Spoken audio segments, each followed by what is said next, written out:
السلام عليكم، كيفكم متابعيني طيبين؟ اليوم بسوي معاكم تورتيلا بحشوة الدجاج.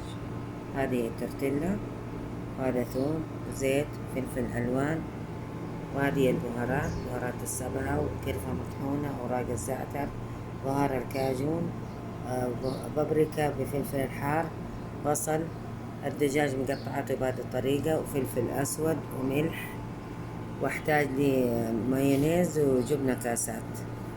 الحين أسوي معاكم الطريقة. شوفوا يا متابعيني، حطيت الصينية على النار وضفت عليها زيت. الحين حطيت البصل والثوم. الحين أقعد أقلب في البصل والثوم لغاية ما يدبل البصل ويطلع ريحة الثوم. دبل البصل وطلعت ريحة الثوم، ضفت عليه اللي هو الدجاج، صدور الدجاج. الحين أقلب صدور الدجاج لغاية ما تغير لون. شوفوا يا متابعيني، ضفت عليه حبة من مرقة الماجي وبهارات السبعة، أضيف عليها.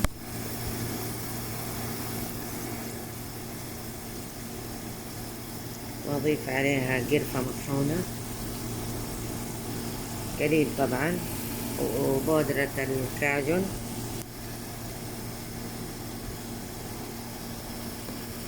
ولا هو كمان بابريكا مدخنة حار على حسب الرغبة برضو اختياري. دحين أقلب المكونات مع بعض. شوفوا يا حبايبي، ضفت عليها فلفل أسود وملح. دحين أقلب المكونات مع بعض. شوفوا يا متابعيني، حطيت معاه فلفل ألوان.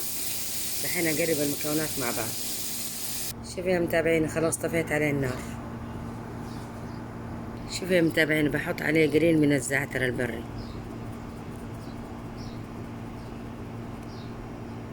شوفوا يا متابعيني، ضفت عليها ملعقتين جبنة سايلة وملعقتين مايونيز.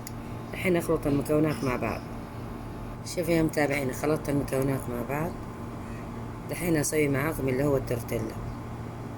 شوفوا يا متابعيني، حطيت التورتيلا وحطيت عليها الحشوة. دحين ألفها رول.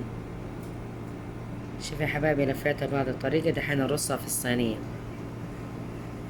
شوفوا يا متابعيني، رصيتها بهذه الطريقة في الصينية. دحين أسوي معاكم الصوص. شوفوا يا حبايبي، الصوص عبارة عن علبة قشطة وملعقتين جبنة كاسات وملعقتين مايونيز وكريمة الطبخ وفلفل أسود. دحين أخلط المكونات مع بعض. شوفوا يا متابعيني، هذا هو الصوص. دحين أحطه على هذا التورتيلا. شوفوا يا متابعيني، حطيته بهذه الطريقة. دحين أضيف عليه جبنة موزاريلا. شوفوا يا حبايبي، حطيت عليه جبنة موزاريلا. دحين أدخله الفرن.